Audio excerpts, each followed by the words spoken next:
Petrol diesel મુદ્દે ઉર્જા મંત્રી ઋષિકેશભાઈ પટેલે નિવેદન આપ્યું। તેમણે કહ્યું કે રાજ્યમાં પેટ્રોલ ડીઝલની કોઈ અછત નથી। પેટ્રોલ ડીઝલની તંગીની વાતો માત્ર અફવા છે। અફવા ફેલાવનારા તત્વોથી સાવચેત રહેવા તેમણે અપીલ કરી છે। તેમણે કહ્યું કે નાગરિકોને ઇંધણના પુરવઠા બાબતે કોઈ મુશ્કેલી નહીં પડે। જરૂર હોય ત્યારે જ પેટ્રોલ ભરાવવા નાગરિકોને વિનંતી પણ કરી। પુરવઠો પૂર્વવત છે, નાગરિકોએ ચિંતા કરવાની કોઈ જરૂર નથી તેવી હૈયાધારણા તેમણે આપી છે।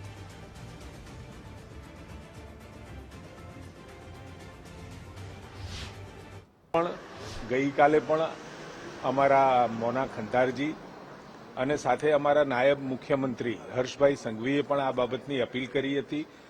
રાજ્યની અંદર ગેસ અથવા તો પેટ્રોલ ડીઝલની કોઈ તંગી નથી, જેને જ્યારે જોઈએ જેટલું જોઈએ એટલું મળશે। એટલે આ અફવાઓ ફેલાવવાવાળાઓથી આપણે પણ સાવધાન રહેવાનું છે।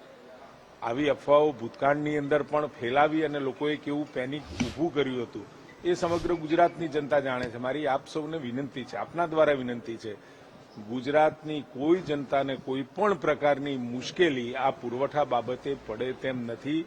કેન્દ્ર સરકાર ખૂબ ગંભીરતાથી આ વિષય ઉપર અને સાથે રાજ્ય સરકાર આદરણીય ભૂપેન્દ્રભાઈ પટેલ પણ ખૂબ બારીકાઈથી નજર રાખી રહ્યા છે।